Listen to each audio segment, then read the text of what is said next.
നമസ്കാരം സുഹൃത്തുക്കളെ, ഞാൻ ഇന്ന് ഇവിടെ പരിചയപ്പെടുത്താൻ പോകുന്നത് ഐഫോണിന്റെ കുറച്ച് ട്രിക്കുകളെ കുറിച്ചാണ്. ഐഫോൺ യൂസ് ചെയ്യുന്നവർക്ക് പലർക്കും അറിയാത്ത ഒരു സംഭവത്തെ കുറിച്ചാണ് ഞാനിവിടെ പറയുന്നത്.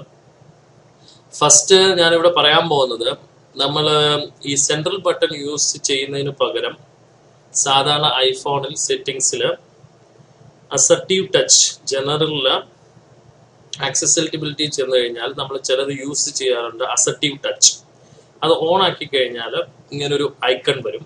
ഈ ഐക്കൺ എന്തിനാ യൂസ് ചെയ്യുന്നതെന്ന് ചോദിച്ചു കഴിഞ്ഞാൽ, ഈ ഐക്കൺ ഞെക്കിക്കഴിഞ്ഞാൽ നമുക്ക് മിനിമൈസ് ചെയ്യാനും ക്ലോസ് ചെയ്യാനും ഒക്കെ സെന്റർ ബട്ടൺ ഉപയോഗിക്കാതെ നമുക്ക് ഇതൊക്കെ ചെയ്യാൻ കഴിയും. ഇപ്പം ജസ്റ്റ് ഹോമിൽ നമ്മൾ ഡബിൾ ക്ലിക്ക് ചെയ്ത് കൊടുത്തു കഴിഞ്ഞാൽ നമുക്ക് മിനിമൈസ് ചെയ്യാൻ കഴിയും. ഇതുപോലെ ഈ അസർട്ടീവ് ടച്ച് പലരും യൂസ് ചെയ്യാറുണ്ട്. നമ്മുടെ ഐഫോണിന്റെ സെന്റർ ബട്ടൺ പ്രശ്നം വരാതിരിക്കാൻ വേണ്ടിയാണ് സാധാരണ ഈ അസർട്ടീവ് ടച്ച് നമ്മൾ യൂസ് ചെയ്യുന്നത്. ഈ അസർട്ടീവ് ടച്ച് ഇങ്ങനെ ഓൺ ചെയ്തിട്ട് ഹോമിൽ ഡബിൾ ക്ലിക്ക് ചെയ്ത് കൊടുത്തു കഴിഞ്ഞാൽ നമുക്ക് മിനിമൈസ് ചെയ്യാനും ക്ലോസ് ചെയ്യാനും ഒക്കെ പറ്റും. ഞാനിപ്പോ പറയുന്നത് അസർട്ടീവ് ടച്ച് ഉപയോഗിക്കാതെ തന്നെ നമുക്ക് പല കാര്യങ്ങളും ചെയ്യാൻ കഴിയും എന്നുള്ളതാണ് ഞാനിവിടെ പരിചയപ്പെടുന്നത്. നമുക്ക് അസർട്ടീവ് ടച്ച് ഓഫ് ചെയ്ത് കൊടുക്കാം. ഓഫ് ചെയ്ത് ഇനിയും എങ്ങനെയാണ് നമുക്കിത് സെന്റർ ബട്ടൺ യൂസ് ചെയ്യാതെ എങ്ങനെയാണ് നമുക്ക് മിനിമൈസ് ചെയ്യാൻ പറ്റുക എന്ന് നമുക്ക് നോക്കാം. ഞാൻ ജസ്റ്റ് ഇവിടെ ഒരു പേജ് ഓപ്പൺ ചെയ്തു. നമുക്ക് ഈ പേജ് മിനിമൈസ് ചെയ്ത് ക്ലോസ് ചെയ്യണം. എങ്ങനെയാണ്? നിങ്ങൾ ഫോണിന്റെ ഏതെങ്കിലും ഒരു സൈഡിൽ ഹോൾഡ് ചെയ്ത് പിടിക്കുക. ഇങ്ങനെ ഹോൾഡ് ചെയ്ത് പിടിക്കുമ്പോൾ നിങ്ങൾക്ക് ഇങ്ങനെ വരും. ഇതിനുശേഷം നിങ്ങൾക്ക് ക്ലോസ് ചെയ്യാവുന്നതാണ്. അപ്പൊ നമുക്ക് അസർട്ടീവ് ടച്ചിന്റെ കാര്യമില്ല, അതുപോലെ സെന്റർ ബട്ടണിൽ 2 പ്രാവശ്യം ക്ലിക്ക് ചെയ്യേണ്ട കാര്യമില്ല. ഏതെങ്കിലും ഒരു സൈഡിൽ ക്ലിക്ക് ചെയ്തപ്പോൾ നമ്മൾ ഹോൾഡ് ചെയ്ത് പിടിച്ചു കഴിഞ്ഞാൽ, അല്ലെങ്കിൽ ലെഫ്റ്റ് സൈഡിൽ ഹോൾഡ് ചെയ്ത് പിടിച്ചു കഴിഞ്ഞാൽ നമുക്ക് ഇങ്ങനെ കാണാം. നമുക്ക് അതിലൂടെ ക്ലോസ് ചെയ്യാൻ പറ്റും. ഇപ്പൊ ഞാൻ സെറ്റിംഗ്സ് ഓൺ ചെയ്തു. ഇനി ഞാൻ ലെഫ്റ്റ് സൈഡിൽ ഹോൾഡ് ചെയ്ത് പിടിക്കുകയാണ്. ലെഫ്റ്റ് സൈഡിൽ, അതായത് സ്ക്രീനിന്റെ ലെഫ്റ്റ് സൈഡിൽ ഞാൻ ഹോൾഡ് ചെയ്ത് പിടിച്ചപ്പോൾ എനിക്കിത് മിനിമൈസ് ചെയ്യാൻ നമുക്ക് ഇങ്ങനെ ക്ലോസ് ചെയ്യാൻ പറ്റുന്നത്. ഇനി സെക്കൻഡ് കാര്യം, നമുക്ക് ഒരു കോൾ ചെയ്യണമെന്നുണ്ടെങ്കിൽ, നമ്മളിപ്പോ കോണ്ടാക്ട്സ് എടുത്തു, അതിനുശേഷം ഒരു കോൾ ചെയ്യണമെന്നുണ്ടെങ്കിൽ ഒരു കോൾ നമ്മൾ ഓപ്പൺ ചെയ്ത് അതിനുശേഷം വേണം കോൾ ചെയ്യാൻ. നമുക്ക് സിമ്പിൾ ആയിട്ട് കോൾ ചെയ്യാൻ പറ്റും. ഇപ്പം ജസ്റ്റ് നമ്മൾ ഏതാണോ കോൾ ചെയ്യാൻ ഉദ്ദേശിക്കുന്ന കോണ്ടാക്ട് അതിനകത്ത് ഹോൾഡ് ചെയ്ത് പിടിക്കാം. ഹോൾഡ് ചെയ്ത് പിടിക്കുമ്പോൾ നമുക്ക് കോള്, വാട്സപ്പ് കോള് എല്ലാം വരും. ആ കോൾ ബട്ടണിൽ ഞെക്കിക്കഴിഞ്ഞാൽ നമുക്ക് അദ്ദേഹത്തിന് കോൾ ചെയ്യാൻ പറ്റും. അതാണ് രണ്ടാമത്തെ കാര്യം. പിന്നെ അടുത്തത് ഞാൻ നിങ്ങളെ പരിചയപ്പെടുത്തുന്നത് മെസ്സേജസ്. ഏതെങ്കിലും വാട്സപ്പിലായ ഏതെങ്കിലും മെസ്സേജസ് നിങ്ങൾക്ക് വന്നിട്ടുണ്ടെങ്കിൽ, നിങ്ങൾക്ക് അവർക്ക് റിപ്ലൈ ചെയ്യണമെന്നുണ്ടെങ്കിൽ ആ മെസ്സേജിൽ നമ്മൾ ഹോൾഡ് ചെയ്ത് പിടിക്കാം. ഹോൾഡ് ചെയ്ത് പിടിച്ചു കഴിഞ്ഞാൽ നമുക്ക് റിപ്ലൈ അയക്കാനുള്ള പേജ് ഓപ്പൺ ആവും. അതർവൈസ് ഹോൾഡ് ചെയ്ത് പിടിച്ചിട്ട് മുകളിലോട്ടാക്കി കഴിഞ്ഞാൽ റിപ്ലൈയുടെ ബട്ടൺ വരും. അതിലൂടെ നമുക്ക് റിപ്ലൈ ചെയ്യണം. ഓക്കെ. ആൻഡ് ദെൻ ഇപ്പൊ വാട്സപ്പിൽ നമ്മൾ ഒരു മെസ്സേജ് വന്നു, വാട്സപ്പിൽ ഹോൾഡ് ചെയ്ത് പിടിക്കുകയാണെങ്കിൽ നമുക്ക് ആ മെസ്സേജസ് ഇവിടെ കാണാൻ പറ്റും.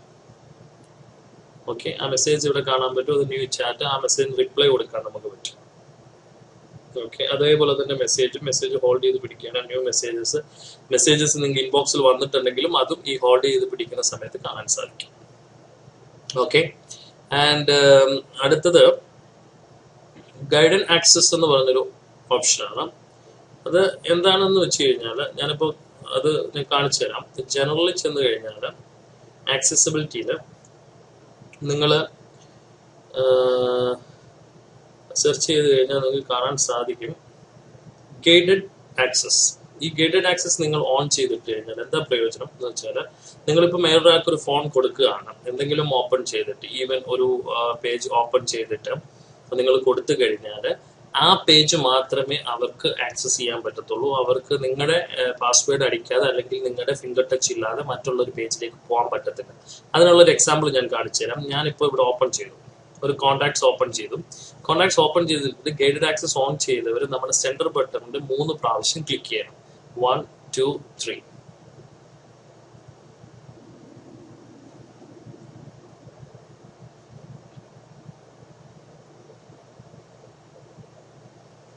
അപ്പം അത് ജസ്റ്റ് എന്താ എന്നറിയില്ല, ഒന്ന് ജസ്റ്റ് ഇപ്പൊ ഞാൻ ഇപ്പോൾ ഒരു കോണ്ടാക്ട്സ് ഓപ്പൺ ചെയ്തു, അതിനുശേഷം ഡബിൾ ക്ലിക്ക് കൊടുത്തു കഴിഞ്ഞാൽ മിനിമൈസ് ചെയ്യേണ്ട ഓപ്ഷൻ വരും. അതേപോലെ തന്നെ നമ്മൾ ഒരു പേജ് ഓപ്പൺ ചെയ്ത് കുട്ടികളുടെ കയ്യിൽ വല്ലതും കളിക്കാൻ കൊടുക്കുകയാണെങ്കിൽ നമ്മൾ ഗൈഡഡ് ആക്സസ് ഓപ്പൺ ചെയ്തിട്ട് കൊടുക്കുക. അതിനുശേഷം നമ്മൾ പേജ് ഓപ്പൺ ചെയ്തതിന് ശേഷം ഓപ്പൺ ചെയ്തതിനു ശേഷം നമ്മൾ 3 വട്ടം സ്പീഡിൽ ക്ലിക്ക് ചെയ്യുക. അതിനുശേഷം ഈ ഗൈഡഡ് ആക്സസ് എന്ന് പറഞ്ഞ ഓപ്ഷൻ നിങ്ങൾക്ക് കാണാൻ പറ്റും. അവിടെ നിങ്ങൾ ക്ലിക്ക് ചെയ്ത് കഴിഞ്ഞാൽ അതിനകത്ത് മുകളിൽ ലെഫ്റ്റ് സൈഡിലായിട്ട് സ്റ്റാർട്ട് ബട്ടൺ കൊടുക്കും. സ്റ്റാർട്ട് ബട്ടൺ കൊടുത്തു കഴിഞ്ഞാൽ നിങ്ങൾക്ക് ഈ പേജ് മാത്രമേ അങ്ങോട്ട്, ഈ പേജ് അല്ലാതെ വേറെ ഒരു പേജും അവർക്ക് ഓപ്പൺ ചെയ്യാനോ ആക്സസ് ചെയ്യാനോ പറ്റില്ല. അപ്പോൾ കുട്ടികളുടെ കയ്യിലൊക്കെ കളിക്കാൻ കൊടുക്കുകയാണെങ്കിൽ ഗൈഡഡ് ആക്സസ് ഓൺ ചെയ്തിട്ട് കൊടുക്കുക. അവർ ഗെയിം കളിക്കാൻ മാത്രമേ ആ സമയത്ത് പറ്റത്തുള്ളൂ, വേറെ ഒന്നും അവർക്ക് ആക്സസ് ചെയ്യാൻ പറ്റത്തില്ല. അതിനുശേഷം ഇത് പിന്നെ റിമൂവ് ചെയ്യണമെങ്കിൽ നിങ്ങൾ നിങ്ങളുടെ ഫിംഗർ വെച്ചിട്ട് നിങ്ങൾ സെൻട്രൽ ബട്ടണിൽ നെക്കി കഴിഞ്ഞാൽ അത് ഗൈഡഡ് ആക്സസ് ഓഫ് ആവും. ഓക്കെ. ആൻഡ് അടുത്തത്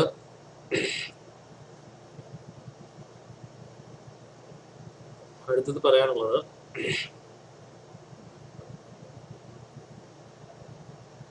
ആപ്പ് സ്റ്റോറിൽ നിങ്ങൾ എന്തെങ്കിലും ഡൗൺലോഡ് ചെയ്യാനിട്ട് കഴിഞ്ഞാൽ, ഇപ്പോൾ അപ്ഡേറ്റ്സ് ഒക്കെ ചെയ്യുന്ന സമയത്ത് നമുക്ക് ഡൗൺലോഡ് ചെയ്യേണ്ടതായിട്ട് നമ്മൾ ഡൗൺലോഡ് ചെയ്ത് കഴിഞ്ഞാൽ, ഇപ്പോൾ ജസ്റ്റ് മീൻസ് വാട്സപ്പ് എനിക്ക് അപ്ഡേറ്റ് ചെയ്യണം, ഞാൻ അപ്ഡേറ്റ് കൊടുത്തു. അപ്ഡേറ്റ് കൊടുത്തതിന് ശേഷം ഇതേപോലെ കുറേ അപ്ഡേറ്റുകൾ നിങ്ങൾക്ക് വന്നു കഴിഞ്ഞാൽ നിങ്ങൾക്ക് ഏതാണോ ഇമ്പോർട്ടൻ്റ് ആയിട്ടുള്ളത് അത് മാത്രം നിങ്ങൾക്ക് ഡൗൺലോഡിങ്ങിൽ ഇട്ടിട്ട് ബാക്കി നിങ്ങൾക്ക് പോസ്റ്റ് ചെയ്ത് വെക്കാവുന്നതാണ്. ഇപ്പം ഫോർ എക്സാമ്പിൾ നോക്കിയാൽ എൻ്റെ വാട്സപ്പ് ഇപ്പോൾ ഡൗൺലോഡ് ചെയ്തുകൊണ്ടിരിക്കുകയാണ്. അപ്പോൾ ഞാൻ അതിനകത്ത് ഹോൾഡ് ചെയ്ത് cancel download, post download, share WhatsApp, എനിക്ക് വേണമെങ്കിൽ പോസ്റ്റ് കൊടുക്കാൻ ഡൗൺലോഡ്. അപ്പോൾ നമ്മൾ 2-3 പിന്നെ ആപ്ലിക്കേഷൻസ് ഡൗൺലോഡ് ചെയ്യുകയാണെങ്കിൽ അപ്പം നിങ്ങൾക്ക് ഏതാണോ ഏറ്റവും ഇമ്പോർട്ടൻ്റ് ആയിട്ടുള്ളത് അത് മാത്രം ഡൗൺലോഡിങ്ങിന് കൊടുത്തിട്ട് ബാക്കിയെല്ലാം ഇതേ രീതിയിൽ പോസ്റ്റ് ചെയ്ത് വെക്കാവുന്നതാണ്. അതിനുശേഷം നിങ്ങളുടെ ഇമ്പോർട്ടൻ്റ് അത് ഡൗൺലോഡ് ചെയ്തതിന് ശേഷം നിങ്ങൾക്ക് ബാക്കിയുള്ളത് റെസ്യൂം ഡൗൺലോഡ് കൊടുക്കാവുന്നതാണ്. അപ്പം ഇത് ഹോൾഡ് ചെയ്ത് പിടിച്ചു കഴിഞ്ഞാൽ ഇതുപോലത്തെ ഓപ്ഷൻസ് കാണാൻ കഴിയും. ഓക്കെ, ഇതാണ് എനിക്ക് കിട്ടിയ ഒരു അറിവുകൾ ഞാൻ നിങ്ങളുമായിട്ട് ഷെയർ ചെയ്തതേ ഉള്ളൂ. എൻ്റെ പേജ് നിങ്ങൾക്കത് ഇഷ്ടപ്പെട്ടെങ്കിൽ എൻ്റെ പേജ് സബ്സ്ക്രൈബ് ചെയ്യുക, അതുപോലെ ലൈക്കും ഷെയറും ചെയ്യുക. Okay, thank you. ഞാൻ ഷാനവാസ് സുബൈർ റാവുത്തർ.